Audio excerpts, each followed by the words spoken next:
এ বিষয়ে খবর জানাতে কলকাতা থেকে সরাসরি যুক্ত হচ্ছেন সহকর্মী ভাস্কর সর্দার। ভাস্কর, বাংলাদেশের গোয়েন্দা প্রতিনিধি দল কলকাতায় পৌঁছেছে কিনা আমাদের জানাবেন, আর এমপি আনার হত্যাকাণ্ডের সবশেষ কি তথ্য আছে আপনার কাছে?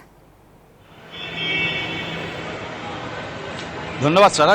যেমনটা তুমি বলছিলে সেরকমই দেখো, আজকেই কিন্তু দুই বাংলায় ঘূর্ণিঝড় আছড়ে পড়তে চলেছে, আর ঠিক সেই মুহূর্তে ঝড়ের গতিতে বাংলাদেশের গোয়েন্দা টিম আর কিছুক্ষণ বাদে কলকাতায় অবতরণ করবেন। আমরা এই মুহূর্তে এখন এই কলকাতা এয়ারপোর্টেই আছি, যেটা বলা হচ্ছে যে স্থানীয় সময় প্রায় 10:30 নাগাদ অবতরণ করবেন, এবং সেখান থেকে তাদের যেটা বুঝতে পারছি দিনের কার্যক্রমটা তারা শুরু করতে চলেছেন একেবারে স্পট থেকে, অর্থাৎ যে সঞ্জীবা গার্ডেনে যেখানে হত্যাটা চলেছিল, সেই নৃশংস হত্যার সেখানে সমস্ত তথ্য তারা আবার দেখবেন।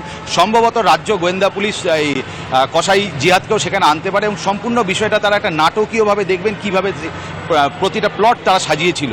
এর পাশাপাশি সেখান থেকে তারা আসতে পারে যেখানে বলা হচ্ছিল যে দেয়ার অংশবিশেষ ফেলা হয়েছে, অর্থাৎ ভাঙড়ের যে কৃষ্ণমাটি খাল, সে খালের ওখানে তারা পরিদর্শন করবেন, এবং সম্পূর্ণ বিষয়টা দেখার পর যেটুকু বুঝতে পারছি আমরা, রাজ্যের গোয়েন্দা পুলিশদের সঙ্গে তারা একটা বৈঠক করবেন ভবানী ভবনে, এবং এরপরেই তারা কিন্তু কসাই জিয়াদকে জেরা করতে পারে বলে আজকের অন্তত কার্যক্রমটা এইটুকুনি জানতে পারছি।